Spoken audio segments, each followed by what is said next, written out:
The day of the inheritance meeting, my daughter-in-law Vanessa smirked across the polished mahogany table. She told me that with my wife gone, my only job was to sign the company over to her son and find a nice quiet place to fade away. I just smiled the way my Clara taught me to when facing a fool's gambit.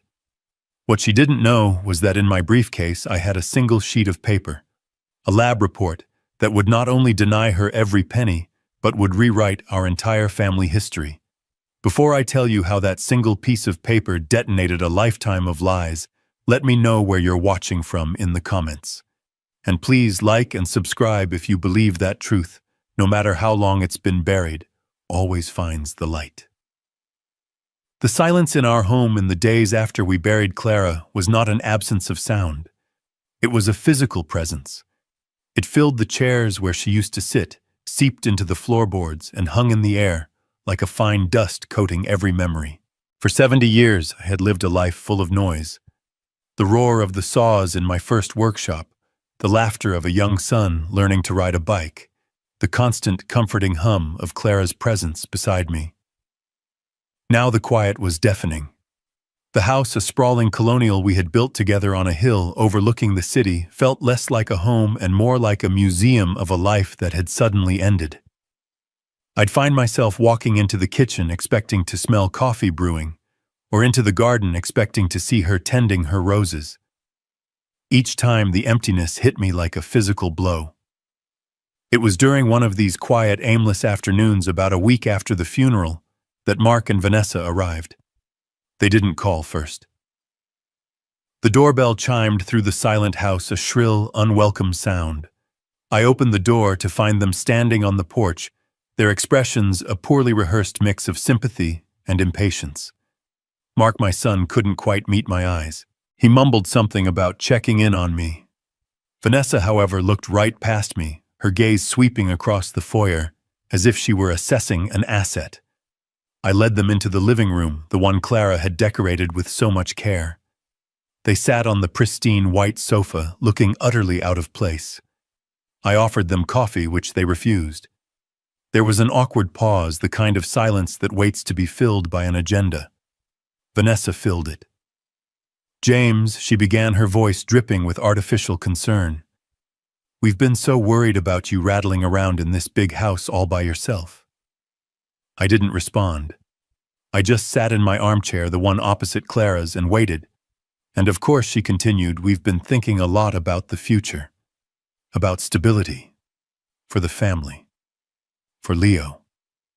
The mention of our grandson was a calculated move. She was framing her greed as grandmotherly concern. I looked at Mark. At 47, he still looked like a boy who had been dressed by his mother, uncomfortable in his expensive suit.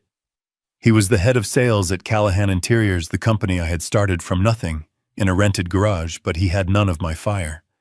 He had his mother's gentle nature, but without her inner strength.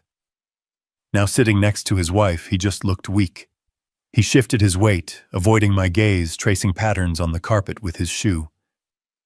"The company needs a clear path forward," Vanessa pressed on. "Mark has been working so hard, and with everything that's happened, well, a sense of security would be good for him. For all of us." The implication was clear. My time was over. My grief was an inconvenience, a brief mandatory waiting period before the real business could begin. The business of transferring my life's work into their hands. I didn't say a word. My sorrow was a heavy cloak, and in that moment, I was too weary to shrug it off and fight. I simply nodded and let the silence answer for me. They took my silence as agreement, as the weakness of a grieving old man. When they left, Vanessa gave my arm a little pat, a gesture of condescending triumph. I closed the door behind them, and the crushing silence of the house rushed back in colder and heavier than before. A few more weeks passed. The sympathy cards stopped arriving. The neighbors stopped dropping off casseroles. The world, it seemed, was moving on, and I was expected to move on with it.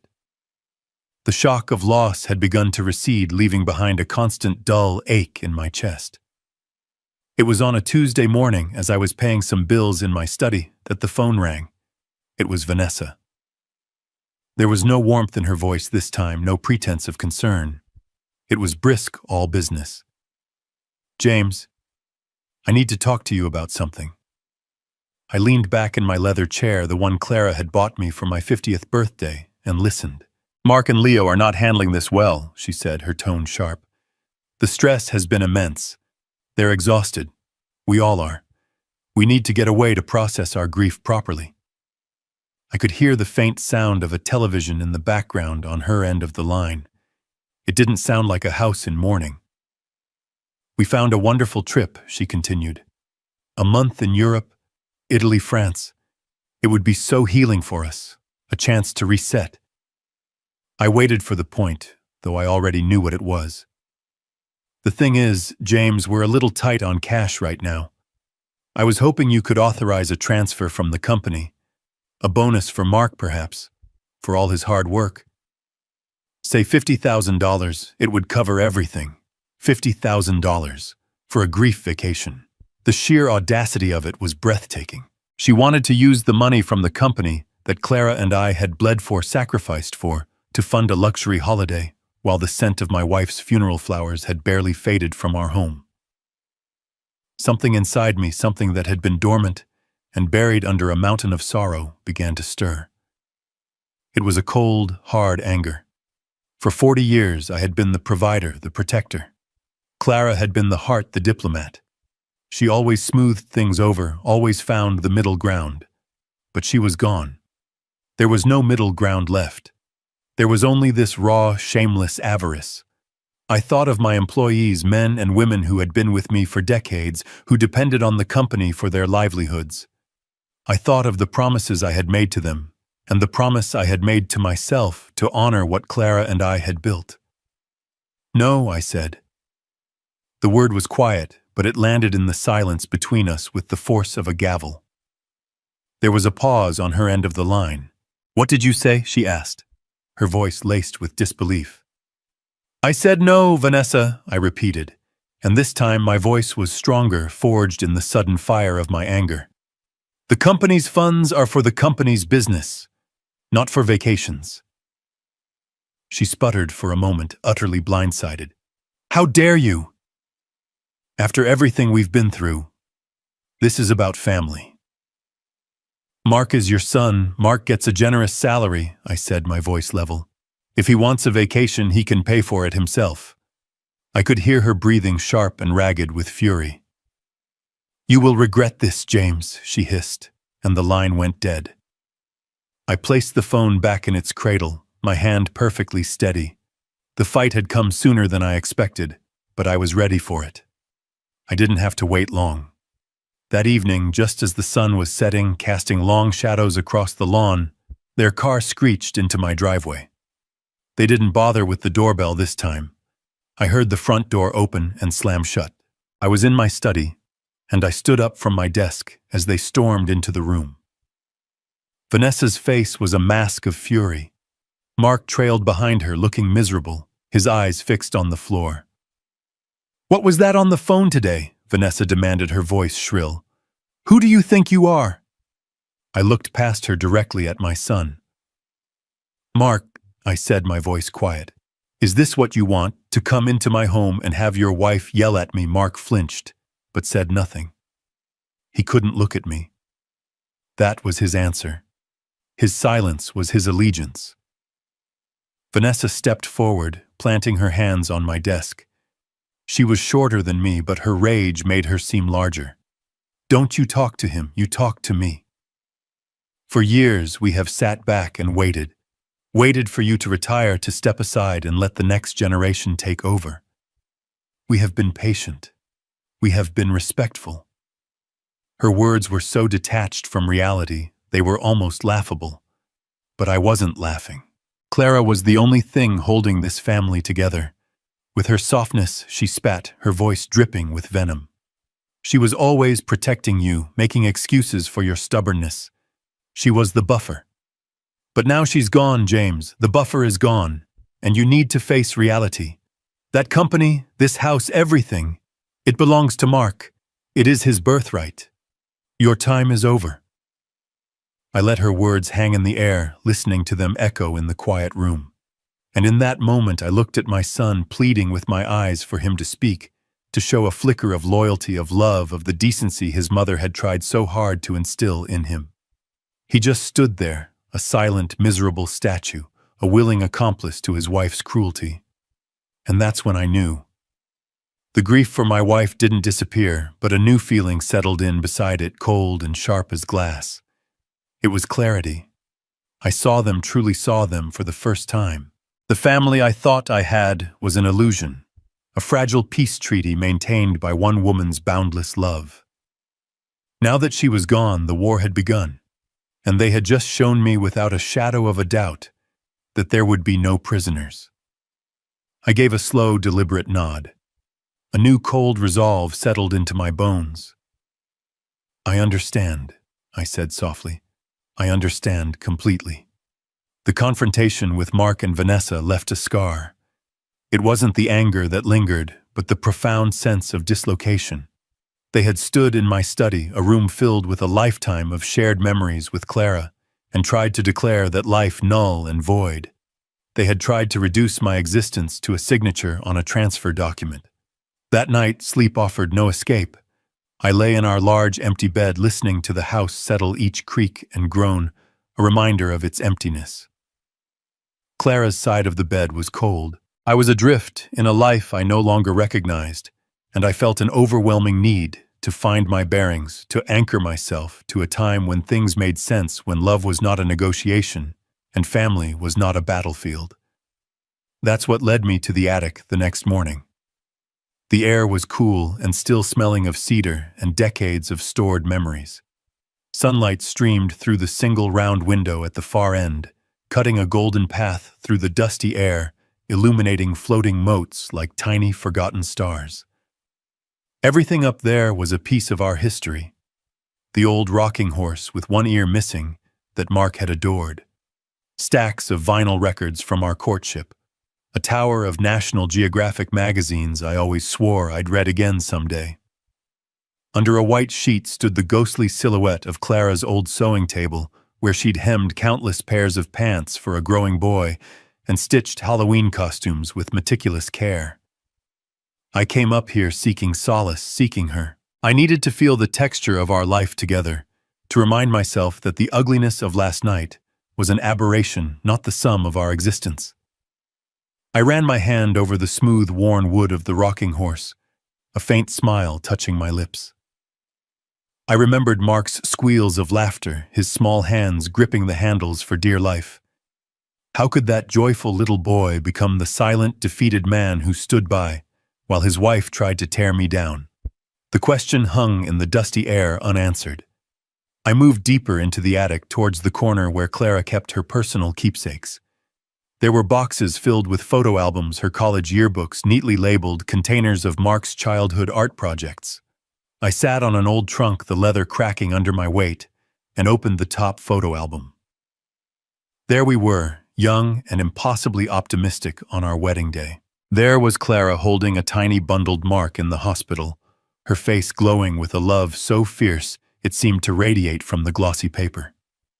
I traced the outline of her face with my finger. This was real. This had happened. This was the foundation of my life. I spent what felt like hours there, losing myself in the curated chapters of our past. It was a bittersweet journey. Each happy memory was now tinged with the sorrow of her absence and the fresh pain of my son's betrayal. As I was putting the last album away, my hand brushed against a loose floorboard just beneath the shelving unit. It was almost imperceptible, but it shifted slightly. Curiosity, a feeling I hadn't experienced much lately, nudged at me. I knelt down the floorboards, groaning in protest, and worked my fingers into the crack. The board lifted easily, and there, nestled in the dark space below, was a wooden box. It wasn't large, perhaps the size of a shoebox, made of a dark, rich cedar with a small, tarnished brass latch. I had never seen it before in my life. This was not one of the familiar containers filled with Christmas ornaments or old tax records. This was hidden, deliberately. I lifted it out. It was heavier than it looked. For a long moment I just stared at it, a strange feeling of trespass washing over me. This was a secret. Clara's secret. A part of her life she had chosen to keep completely separate from me. My first instinct was to put it back to respect her privacy, to let the dead keep their mysteries. But the echo of Vanessa's voice, her cruel words about Clara's softness, stopped me. She had tried to paint a picture of my wife as a simple, gentle soul who enabled me. But Clara was complex, intelligent, and evidently a woman with secrets. Maybe understanding her secret would help me understand the mess my life had become. Maybe somewhere in this box was a truth I needed to know.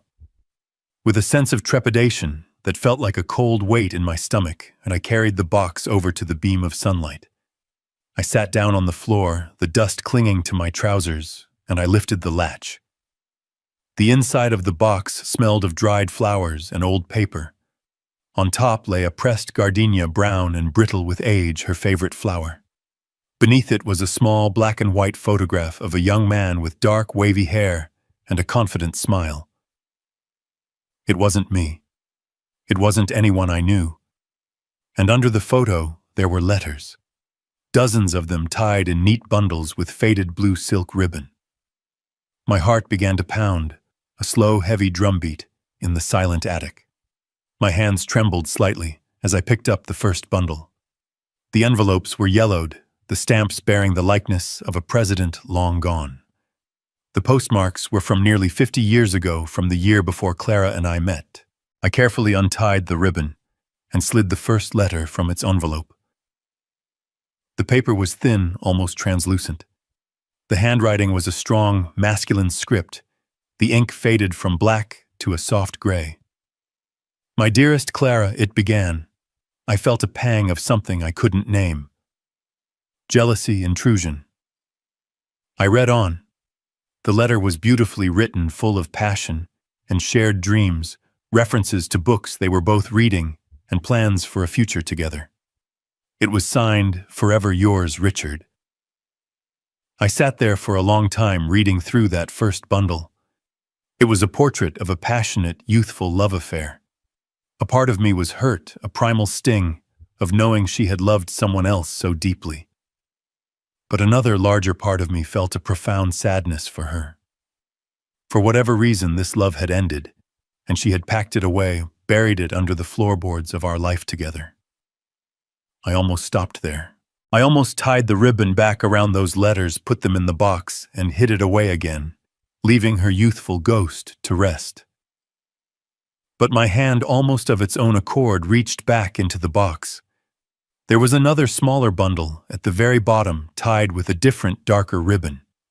I picked it up. My blood ran cold. The postmark on the top envelope was clear. It was dated 2 years after Clara and I were married. My hand holding the second, smaller bundle of letters was trembling. The blue ribbon around the first bundle had felt like a relic of a youthful, forgotten romance. This one, tied with a dark, almost black ribbon, felt like a secret that had been kept during my marriage, during our life together. The date on the postmark, clear as a scar, was from the autumn of 1978, 2 years after I had stood at an altar and promised my life to Clara and she to me. 2 years after we had bought this very house and dreamed of filling its rooms with the sounds of a family. With a sense of dread that was almost paralyzing, I slid the ribbon off. The paper felt different from the others, thinner, more fragile. The ink on the page seemed darker, as if written with more pressure, more urgency. I unfolded the first page. It was from Richard. Of course it was from Richard. My mind reeled. This wasn't a closed chapter. It was a story that had continued, written in the margins of my own. I began to read, and the dusty, sunlit attic transformed into a courtroom where my entire life was put on trial. These letters were different from the first batch. The youthful passion was gone, replaced by a deep, aching melancholy. He wrote about his life in another city, a life that sounded successful on the surface, but was empty at its core. He wrote about seeing a photograph of Clara and me in a local newspaper once in the society pages after a charity event. "You were smiling," he wrote, I hope it was real. For your sake, I truly hope it was. Each word was a carefully aimed dart piercing the bubble of my 47-year marriage. I found myself questioning every memory, every holiday photo, every shared laugh over dinner, every quiet moment we had spent together. Had she been thinking of him when she looked at me? Was she seeing him? The foundation of my world, which had already been fractured by her death, was now beginning to crumble. I read on my breath catching in my chest. He wrote about her pregnancy with Mark. He didn't write with the joy of an outsider, but with the painful longing of an insider who was forced to stand on the curb. I know we agreed it was for the best, one letter said. We agreed that a child deserves a complete home, a father who is present. But Clara, the thought of my child, our child, calling another man father, is a pain I cannot adequately describe. The words blurred. I had to read the sentence again. My child. Our child. A cold wave washed over me so intense it felt like I had been plunged into ice water. It couldn't be. It was a delusion. The ramblings of a heartbroken man who couldn't let go. It had to be. But the seed of a terrible doubt had been planted, and as it took root, it sent out tendrils that wrapped around every memory I had of my son. I dropped the letter and scrambled back through my own mind, frantically searching for proof, for anything to refute this. Mark never looked much like me. It was a family joke. Strangers, friends, even my own parents used to say it. He's all Clara. He has his mother's eyes, his mother's smile. No one ever said he had his father's chin or his father's walk. I had always dismissed it. Children are their own people, I told myself. But now that simple observation felt like a damning piece of evidence.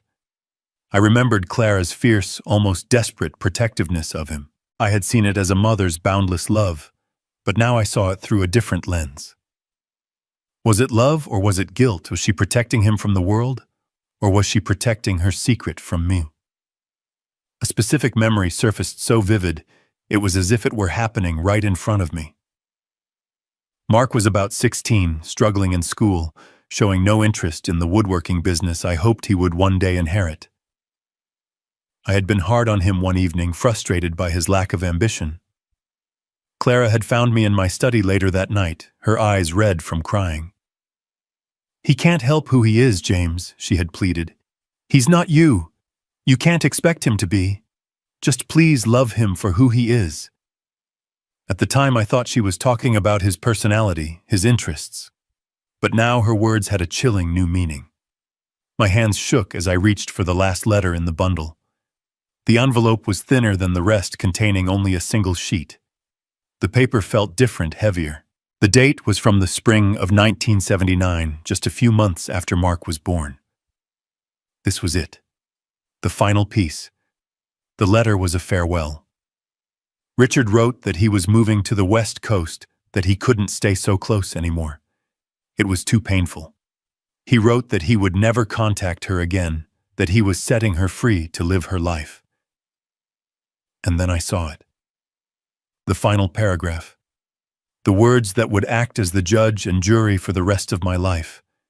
I read them once, then twice, then a third time, the meaning crashing down on me with the force of a physical collapse.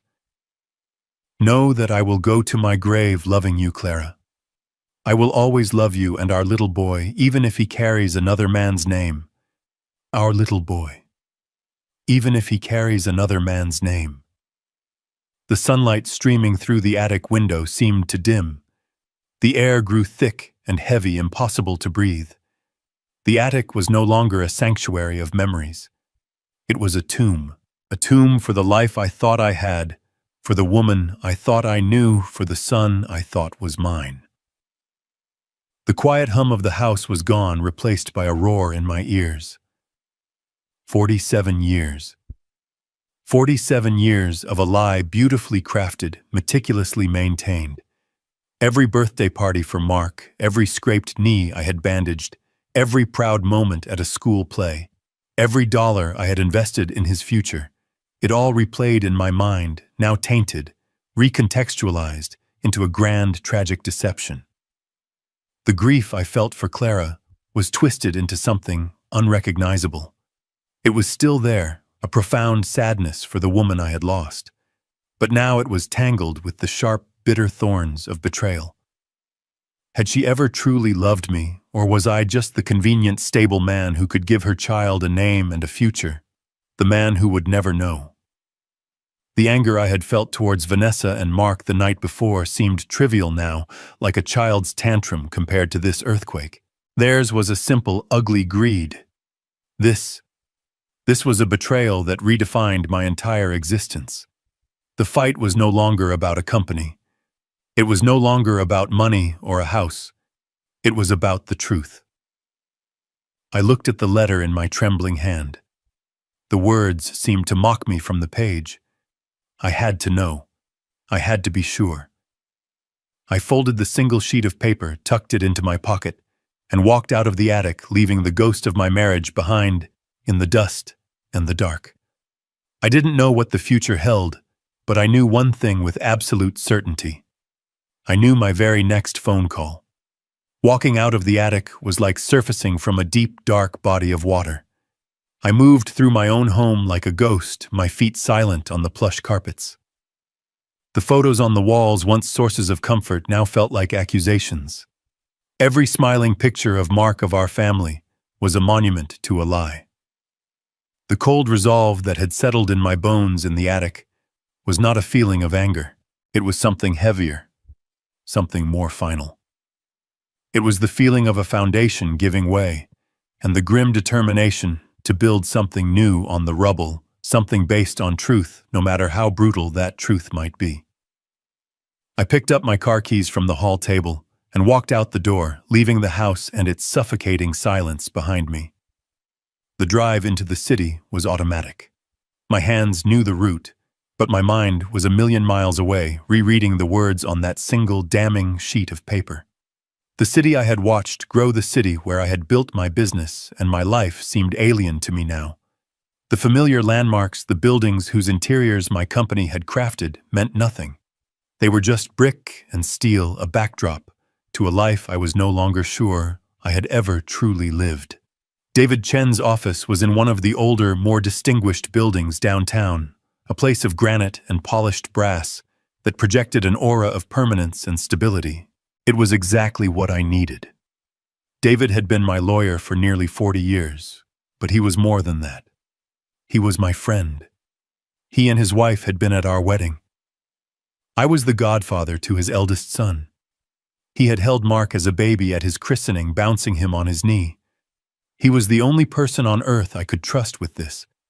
His secretary, a kind woman who had been with him for decades, showed me into his office with a sad, knowing smile. She knew about Clara, of course. The whole city did. She probably thought my visit was about settling my wife's estate. If only it were that simple. David's office was a sanctuary of order. Floor-to-ceiling bookshelves filled with leather-bound law volumes, a large mahogany desk that was impeccably organized, and the faint, pleasant smell of old paper and lemon oil. He rose from his chair as I entered, his face etched with genuine concern. He was a man my age with a full head of silver hair and eyes that were both kind and incredibly sharp. He saw something in my expression that went beyond simple grief. "James," he said, his voice soft. He came around the desk and gripped my shoulder. "I'm so sorry. I've been meaning to call." "How are you holding up?" I couldn't answer that question. How was I holding up? I felt like a building that had been hollowed out by an earthquake, still standing, but structurally unsound, ready to collapse into dust at the slightest tremor. Instead of speaking, I simply nodded and walked over to his desk. I reached into my coat pocket and pulled out the small bundle of letters, the ones tied with the dark ribbon. I placed them squarely in the center of his polished desk blotter.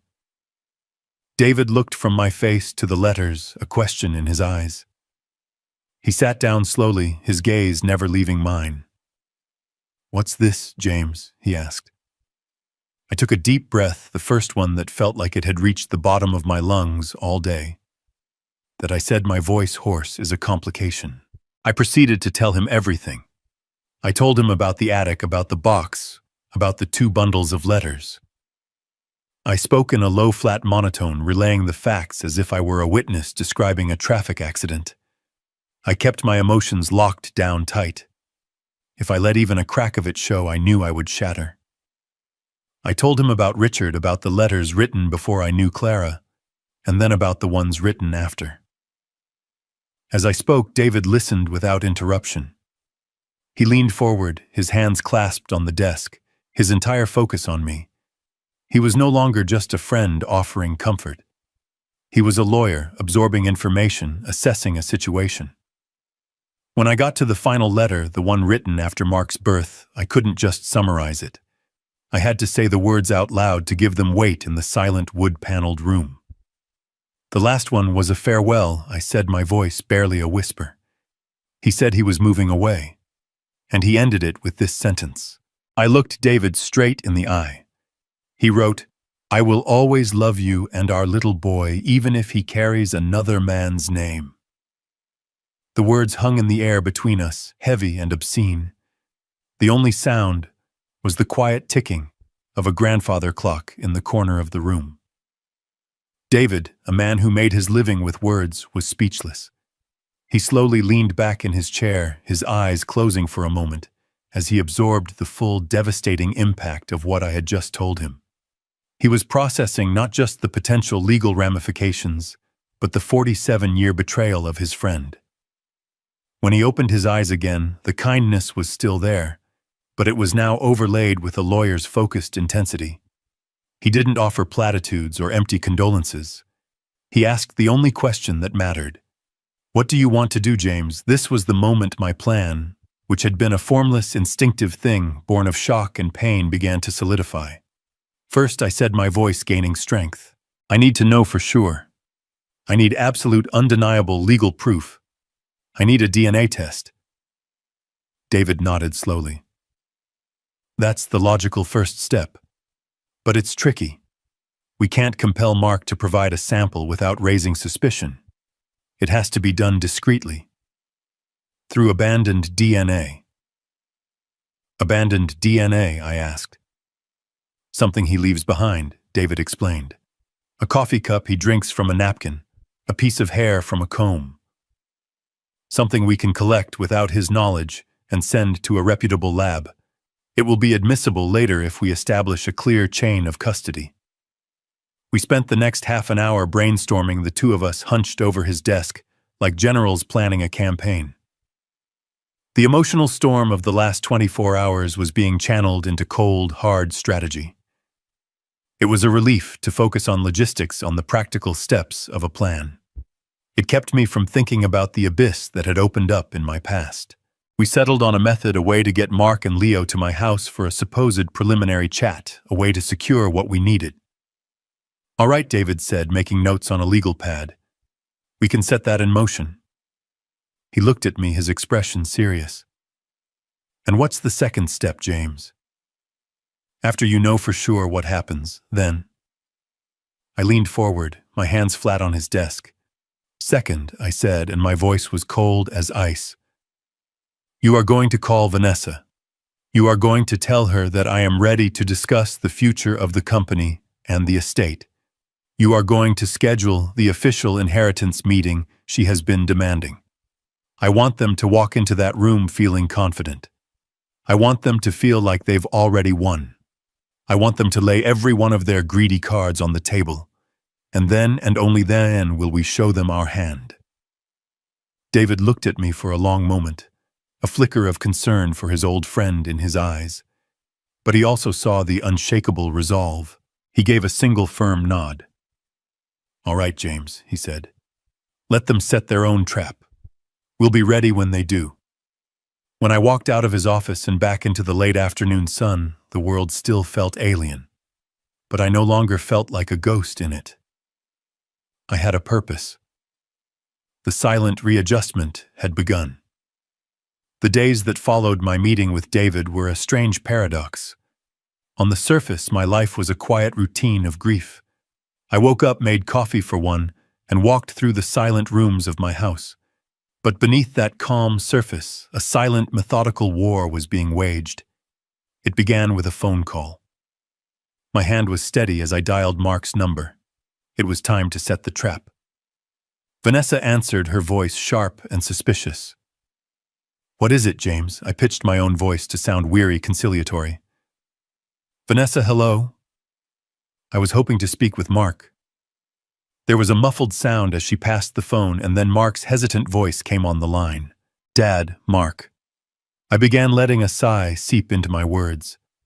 "I've been thinking about our last conversation. And you were right. Your mother always smoothed things over. I haven't been fair to you, to any of you." I let that hang in the air. On the other end, there was only silence, but I could almost hear the gears turning in his head, the suspicion warring with his desire for this to be true. "I was hoping," I continued, "that you and Leo might come over for dinner this Friday. Just the three of us. No lawyers, no pressure. I want to talk to clear the air before we have any formal meetings. I want to understand what you need." I could hear Vanessa whispering urgently in the background. She was buying it. She saw this as the first crack in the dam, the beginning of my surrender. Mark finally spoke, his voice filled with a tentative relief. "Yeah, Dad. That sounds good. We'll be there." I hung up the phone and stood for a long moment in the quiet kitchen. The first move had been made. While I prepared for the dinner, David was fortifying our position. He worked with a quiet, relentless efficiency that I had always admired. We spent hours in his office, a war room of paper and precedent. We went over every document that constituted my life's work. The articles of incorporation for Callahan Interiors, the company bylaws. I had written myself 40 years ago, the deeds to every piece of property, and the complex web of trusts Clara and I had established to protect our assets. David's genius was in seeing the connections, the clauses and subclauses that could be leveraged. He pointed to a line in the corporate charter, a clause Clara had insisted on. It stipulated that a controlling interest in the company could only be transferred to a direct blood heir. At the time, it seemed like a standard sentimental piece of legal boilerplate. Now it was a shield wall. We reviewed Clara's will and my own. They were mirrored documents, each leaving everything to the surviving spouse, and then to our son, Mark Callahan. The name was there in black and white, but David found our opening. The wills were predicated on the legal definition of a son, a definition that could be challenged. He was building a fortress stone by legal stone, ensuring that when the storm came, we would be untouchable. All the while, Vanessa's impatience grew. She called David's office 3, then 4 times a day. Her tone shifted from demanding to condescendingly sweet, convinced she was just a few steps from the finish line. "David, darling," she'd coo to his long-suffering secretary. "Just tell James we're ready whenever he is. We don't want to drag this out for him. It must be so difficult at his age." David would just smile, take the message, and continue his work. Her arrogance was making her blind, and that was our greatest advantage. Friday evening arrived. I set the dining room table, the one we only used for special occasions. I used Clara's favorite china and polished the silver. I cooked roast chicken, Mark's favorite meal since he was a boy. The whole exercise was a surreal performance. I felt like an actor on a stage playing the part of the benevolent father for an audience of 2. They arrived at 7 o'clock sharp. Mark looked nervous, but Leo, my grandson, walked in with an air of entitled boredom, already scrolling on his phone. The dinner was an exercise in tension.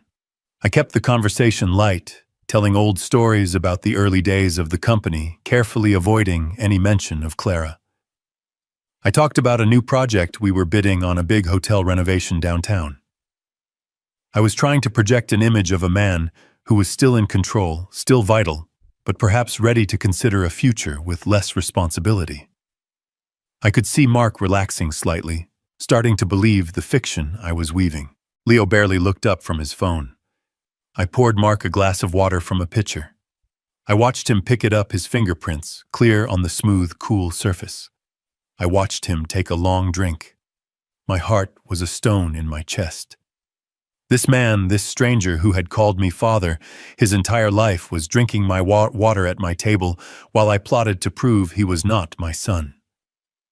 It was a betrayal, I knew. But it was a necessary one, a response to a much deeper, older betrayal that was still echoing in my soul.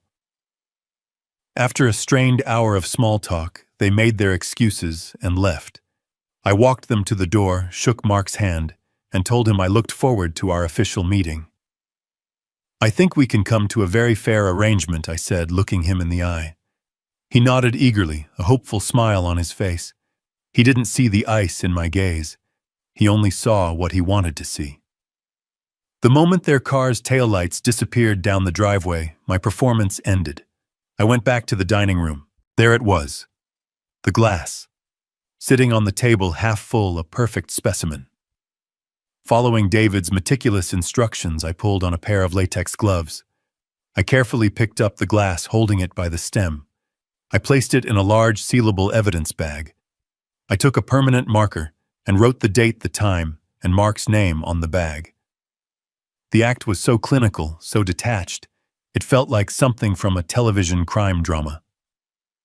This small, ordinary object now held the power to either confirm my worst fears or expose me as a paranoid old fool. The next morning, I drove to a private courier service and sent the package to the lab David had designated a highly respected facility in another state. There was nothing left to do now but wait for the results and prepare for the final confrontation. The fortress was built. The evidence was on its way. The stage was set. The week I waited for the lab results was the longest of my life. Time seemed to stretch and warp each day, an eternity of quiet, agonizing suspense. I existed in a state of limbo, suspended between two unbearable realities. In one, the life I had built with the woman I adored was a lie. In the other, I was a paranoid, grieving old man, desecrating my wife's memory with a monstrous suspicion. I wasn't sure which was worse. Every time the phone rang, my heart would seize in my chest, a frantic bird beating against my ribs. But it was always a telemarketer or a neighbor calling to offer condolences that now felt like they belonged to another man's life. I spent most of my time in my study. It felt like the epicenter of my new reality. It was the room where Vanessa had thrown down her gauntlet, and the room where I had made the call to David, setting these wheels in motion. I would sit in my leather armchair for hours, staring out the window at the old oak tree in the backyard. Clara and I had planted it when Mark was just a boy. I watched its leaves, now tinged with the first hints of autumn gold, dance in the wind. Everything was the same as it had always been, and yet everything was different. The world outside continued its placid routine, completely unaware that my own world was poised on the brink of collapse. Then, on a Thursday afternoon, the phone rang. The sound was different this time. Sharper, more definitive. I knew with a certainty that chilled me to the bone that this was the call. I let it ring 3 times, a small, foolish ritual to delay the inevitable. Finally, I picked up the receiver. My hand was slick with a cold sweat. "Hello," I said, my voice surprisingly steady. It was David. I could hear the careful, professional tone in his voice, the practiced calm of a man about to deliver life-altering news. He didn't waste time with pleasantries. He said he had just received the email from the lab. He said he had the report in front of him. As he began to speak, the world outside my window seemed to fade away. My entire universe compressed into the black plastic receiver pressed against my ear, and the quiet, measured voice on the other end of the line. I focused on the intricate grain of the wood on my desk, tracing the swirling patterns with my eyes. My knuckles were white where I gripped the phone. My breath was a prisoner in my chest. I felt a tremor start in my hand, a physical manifestation of the tectonic plates of my life shifting beneath me. I was bracing for an impact, for a final definitive blow that would either shatter my suspicion or confirm it. I didn't hear all of David's words. I heard phrases, scientific jargon that felt clinical and brutal. Chain of custody verified, genetic markers, comparative analysis. And then the words that cut through the noise, the words that would be seared into my memory forever. James. I heard him say, his voice full of a gentle sorrow. The probability of paternity is 0%. 0%. The number was so absolute, so final. There was no room for doubt, no sliver of hope to cling to. It was the mathematical equation for a lie. The tremor in my hand stopped. The roaring in my ears faded into a profound, echoing silence. The last desperate hope that this was all a terrible misunderstanding, that the letters were a fiction, that my paranoia was a symptom of grief, vanished completely. It was true. All of it. The life I had lived for the past 47 years was someone else's story. A strange calm washed over me. It was not peace. It was the eerie stillness that comes after a pursuing storm has passed, leaving nothing but wreckage in its wake. The pain was still there, a vast hollow ache in my chest. But it was no longer a chaotic, overwhelming force. It had crystallized into something hard, cold, and heavy, something I could carry. I had lost my wife. I had lost the son I thought was mine. I had lost my own past. In losing everything, I had lost my fear. My sorrow had become my armor. My betrayal had become my sword. I was no longer the victim of a 47-year-old lie. I was now the agent of its revelation. I was the keeper of a terrible, cleansing truth. David was still talking on the other end of the line, his voice a concerned murmur. He was probably asking me if I was all right, asking me what I wanted to do next. I lifted my gaze from the desk and looked across the room at a framed photograph on the mantelpiece. It was of Mark, age 10, proudly holding up a trout he had caught on a fishing trip we had taken. I felt a pang of genuine sorrow, not for myself, but for that little boy. The boy who never knew his real father and who had been raised in a gilded cage of deceit. But the feeling passed. That boy was gone. In his place was a weak man who had stood by and watched his wife try to strip me of my dignity. I put the receiver back to my ear. David had fallen silent, waiting for my response. I took a slow, steady breath. My voice when I spoke was not the voice of a grieving husband or a betrayed father. It was calm, clear, and devoid of all emotion. It was the voice of a man giving an order from which there was no appeal. Proceed with the meeting, David. The day of the meeting, I drove to the office, the headquarters of Callahan Interiors, the building I had bought and refurbished myself 30 years ago. I walked through the main workshop, a place that had always felt more like home than anywhere else. The familiar smell of freshly cut oak and varnish filled the air. A few of my older employees, men who had been with me since the beginning, gave me solemn, respectful nods. They knew about Clara. They knew this was a difficult time. They had no idea it was about to become a war. I felt a surge of protective anger. This place, these people, this was my legacy. It was not something to be handed over like a trinket in a will.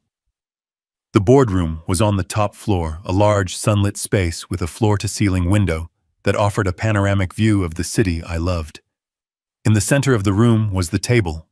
It was my masterpiece, crafted from a single massive slab of black walnut that I had sourced myself 20 years ago. It had taken my best men 6 months to finish and polish it to a mirror-like sheen. It was a table for builders, for creators, for people who understood the value of hard work. When they arrived, they entered not as family, but as a raiding party. Vanessa led the way, dressed in a sharp, ridiculously expensive power suit, her heels clicking decisively on the hardwood floor. She looked around the room with an appraiser's eye, a look of ownership already on her face. Mark followed her like a shadow, his shoulders slumped, his gaze fixed on the floor. And then came Leo, my grandson, who didn't even bother to take his headphones off. He slumped into one of the plush leather chairs at the far end of the table and immediately became absorbed in his phone, a bored prince waiting for his coronation. I took my seat at the head of the table, my customary place, and waited. I didn't have to wait long. Vanessa placed a thick, leather-bound binder on the table with a theatrical thud. She was the one who began the meeting. "James," she started, her voice a smooth, rehearsed purr. "Thank you for agreeing to this. I know this is a difficult time for all of us." "Clara?" Well, Clara would have wanted a smooth, seamless transition, for the sake of the family and for the sake of the company. The invocation of my wife's name was a desecration. Clara would have been horrified. But I let it pass. I let her play her hand. My face remained a calm, neutral mask. She opened the binder. "I've taken the liberty," she said, "of preparing a strategic transition plan, a forward-looking document to ensure the long-term stability and growth of Callahan Interiors." She slid a glossy, professionally printed booklet across the table to me. I didn't touch it. I just looked at her, waiting.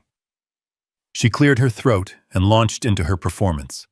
It was a masterclass in corporate jargon, a cascade of empty words like synergy, leveraging assets, and generational transfer of leadership. She spoke of Mark's supposed vision for the company, a vision I knew for a fact extended no further than the next golf game. Then she got to the heart of the matter: the demands. "First," she said, pointing to a graph in her binder, "is the transfer of equity. To ensure Mark has the mandate he needs to lead effectively, we're proposing a transfer of 80% of the company's shares into his name. This will secure the Callahan legacy for the next generation for Leo." She gestured vaguely towards our grandson, who was now watching some video on his phone, oblivious. Of course, she continued, flipping a page. "We've prepared a generous retirement package for you, James. A pension that is well above the industry standard for a retiring founder. It will allow you to live in complete comfort without the day-to-day burdens of running a business at your age." My gaze flickered to Mark. He was staring intently at a water stain on a coaster, his face pale. He was a passenger in the vehicle of his wife's ambition, and he was too cowardly to even look at the man he was about to run over. I felt a brief, sharp pang of something that might have been pity. It passed quickly. Finally, Vanessa got to the last, most personal point. "And then there's the house," she said, her voice softening into a tone of false sympathy. "It's a magnificent property, a true family estate. But it's far too large for one person. It needs the life and energy of a family. We believe it's best for the house to be transferred to Mark and me. We've already looked into some lovely high-end retirement communities for you. Some of them even have golf courses." She closed the binder with a crisp final snap. The sound echoed in the silent room. Her performance was over. She leaned forward, her elbows on the table, her mask of professionalism falling away to reveal the cold, hard avarice beneath. Her eyes were like chips of granite. Her smile was gone. "So let's be clear, James," she said, her voice low and sharp. "Clara isn't here to soften things anymore. She isn't here to protect you. This is the new reality. You will sign the papers. You will transfer the company to my son, and you will hand over the keys to the house. You will accept the pension we've offered, and you will learn to fend for yourself. It is the natural order of things. The old makes way for the new." She leaned back in her chair, a triumphant smirk playing on her lips. She had laid all her cards on the table. The ultimatum was delivered. The silence that followed was heavy, expectant. Mark still refused to look at me. Leo, sensing a shift in the room's atmosphere, finally looked up from his phone, a flicker of mild interest in his eyes. They all looked at me, waiting for me to break, to argue, to plead. They were waiting for the defeated old man to accept his fate. I held their gaze for a long, silent moment. I let the weight of her words settle in the room. Then I gave a slow, almost imperceptible nod. My expression was unreadable, and I reached down beside my chair for my own briefcase. It was much thinner than hers. I let her final words hang in the air, allowing the full weight of their arrogance and cruelty to settle into the room. I looked at Vanessa's triumphant face, at Mark's pathetic refusal to meet my eye, at Leo's casual disinterest.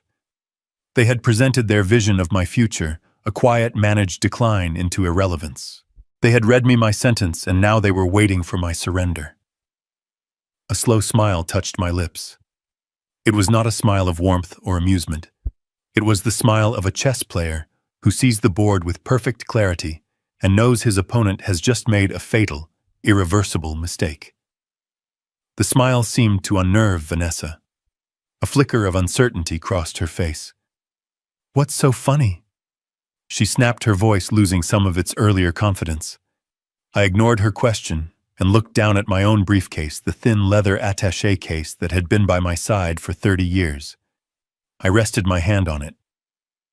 "That was a very thorough presentation, Vanessa," I said, my voice calm and even a placid lake in the middle of her hurricane. "Very detailed, but you seem to have overlooked a few things." I paused, then lifted my gaze to meet hers. "I also have a few documents that I think we need to consider before any decisions are made." As if on cue, just as the last word left my lips, there was a firm, deliberate knock on the boardroom door. The sound was not loud, but in the tense silence of the room, it was as impactful as a gunshot. Vanessa flinched. Mark jumped slightly in his seat. Even Leo looked up from his phone, his bored expression replaced by one of surprise. I was the only one who didn't react. I had been expecting it. "Come in," I said, my voice carrying easily across the room. The door opened, and David Chen walked in. He was the picture of quiet professionalism, dressed in a perfectly tailored gray suit, his silver hair neatly combed. His face was a calm, neutral mask, giving nothing away. But his presence immediately changed the gravity in the room. This was no longer just a hostile family discussion. This was a legal proceeding. He carried a handsome, well-worn leather briefcase, the kind that held important documents, the kind that held consequences. Vanessa's eyes locked onto David, then onto the briefcase. The triumphant smirk vanished completely, replaced by a look of sharp, sudden confusion. A wrinkle of suspicion appeared between her eyebrows. This was not part of her script. This was an unexpected character walking onto her stage, and she didn't know his lines. I saw the flash of recognition and then panic in Mark's eyes. He knew exactly who David was. He knew David was not just some lawyer. He was my lawyer, my friend, a man of unimpeachable integrity and formidable skill. Mark sank a little lower in his chair, as if trying to make himself a smaller target. David closed the door quietly behind him, the click of the latch echoing in the silent room. He walked to the table with a steady, unhurried pace. He nodded once, a gesture of deep respect to me. "James," he said, his voice calm and clear. He then pulled out the chair beside me and sat down. He placed his briefcase on the polished walnut table, not with a thud, but with a soft, deliberate weight. The sound was quiet, but it was the sound of a gauntlet being thrown. The balance of power in the room had just fundamentally and irreversibly shifted. David opened his briefcase, and the soft clicks of the latches were the only sounds in the room. He did not pull out a large stack of papers. He removed a single, slender file folder. He placed it on the table in front of him, but he did not open it. He folded his hands on top of it and turned his calm, steady gaze not to me, but to Vanessa. "Mrs. Callahan," he began, his voice impeccably polite, "I have reviewed the proposal you have prepared. It is comprehensive." Vanessa, thrown off balance but attempting to regain control, narrowed her eyes. "It's a standard generational transfer, David.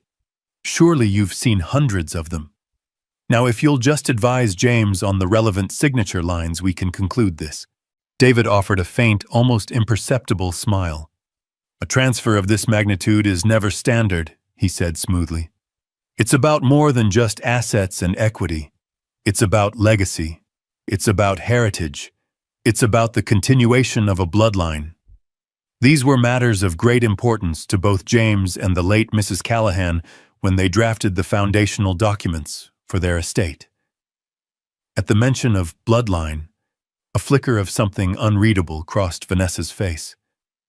Impatience, confusion. "What are you talking about?" she demanded. David opened the folder.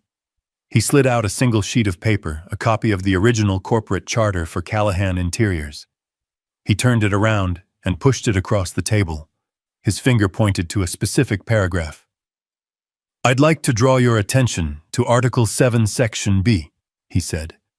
"A clause that Mrs. Clara Callahan herself insisted upon, I believe. It specifies that a controlling interest in the company, in the event of the founder's retirement or death, must pass to a direct lineal descendant of the Callahan bloodline." He then produced a second document, thicker and bound in blue. "And this," he said, his voice remaining level, "is the Callahan Family Trust, which governs the disposition of all personal assets, including the family home." The language here on page 12, paragraph 4, is even more specific. It names the sole beneficiary after the passing of both founders as the lawfully begotten issue of James Callahan. Lawfully begotten issue. Blood heir. These are not sentimental terms, Mrs. Callahan. They are legally binding directives. Vanessa stared at the documents, a look of dawning horror on her face. She was finally beginning to understand that this was not a negotiation. This was an execution. "This is ridiculous," she stammered, her voice rising. "Mark is his son, it's the same thing." David's gaze was unwavering. "In the eyes of the law, and in the precise language of these documents, it is the only thing that matters," he said. And due to the absolute importance of this clause, a final piece of due diligence was required before any transfer could be considered. From the folder, David produced one final item. It was a long white sealed envelope from a certified laboratory. It looked sterile, official, and utterly terrifying. He held it up for them all to see. "As an executor of the estate, and to ensure we are in full compliance with the explicit terms of the trust, I was legally obligated to confirm the beneficiary's standing," David said. He slit the envelope open with a small letter opener, the sound of the paper tearing a sharp rip in the fabric of the silence. He pulled out a single sheet of paper covered in technical data and legal certifications.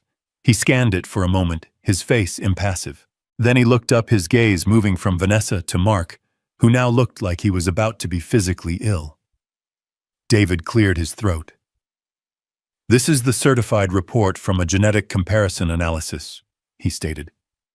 "The results are conclusive." He paused, letting the weight of the moment settle on them, a crushing, unbearable pressure. And then he delivered the final, fatal blow. "The analysis confirms with a certainty of 99.999% that Mark Callahan shares no genetic markers with James Callahan. The probability of paternity," he said, his voice flat and devoid of emotion, "is 0%. The world stopped. For a full 5 seconds, the only sound was the faint hum of the air conditioning. Then chaos erupted. Vanessa shot to her feet, her chair scraping violently against the floor. "Lies!" she shrieked, her face contorted into a mask of pure rage. "This is a trick. You forged it. He's a bitter old man trying to cheat his own son." But her hysteria was a hollow sound, because one look at Mark told the real story. He didn't shout. He didn't protest. He simply collapsed. All the color drained from his face, leaving it a waxy, ghastly white. His mouth hung open slightly, a silent O of absolute devastation. He stared at me, but his eyes were vacant, seeing nothing. He looked like a man whose entire skeleton had just been vaporized, leaving only a hollow shell of skin and clothes to slump in a chair. The foundation of his entire life, his name, his identity, had been obliterated in a single sentence. Even Leo was frozen, his phone forgotten in his hand, his jaw slack with disbelief. The prince had just discovered he was a pauper. David waited patiently for Vanessa's tirade to run out of steam. When she finally fell silent, panting for breath, he spoke again, his voice cutting through the aftermath like a surgeon's scalpel. "The document is legally certified, and the chain of custody for the samples is unimpeachable," he said calmly. The legal ramifications are therefore quite simple. As Mr. Mark Callahan is not a direct lineal descendant, he has no legal claim under the terms of the corporate charter.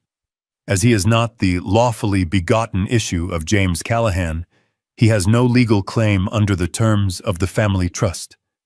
He is not the heir. He has no right to the company, no right to the house, and no right to any of the assets contained within the trust. He paused, then looked directly at Vanessa, his gaze cold as a winter morning. "Your entire proposal," he said, "is predicated on a falsehood. It is null and void." Vanessa stared at him, her rage dissolving into a horrifying, dawning comprehension. She had not just lost a negotiation. She had lost everything. Her ambition, her arrogance, her greed, it had all led her to march her family with absolute confidence right off the edge of a cliff. She had single-handedly destroyed the very future she had been so desperate to secure. And the look on her face was the look of a gambler who had bet it all on a single card, only to see it turn to ash in her hand. This story is a powerful reminder that the foundations of our lives must be built on truth, not just love. A secret held for nearly 50 years shows that even the deepest bonds can be based on a devastating illusion. But the ultimate lesson isn't about the pain of betrayal. It's about the quiet strength found in facing a terrible reality. It teaches us that when our world is shattered by a lie, we have two choices: to be a victim of the past, or to become the architect of a new future built upon the hard, solid ground of truth. What would you have done in James's position? Is it better for a devastating truth to be revealed, or for some secrets to be taken to the grave? Let me know your thoughts in the comments, and please like and subscribe for more stories that make you think.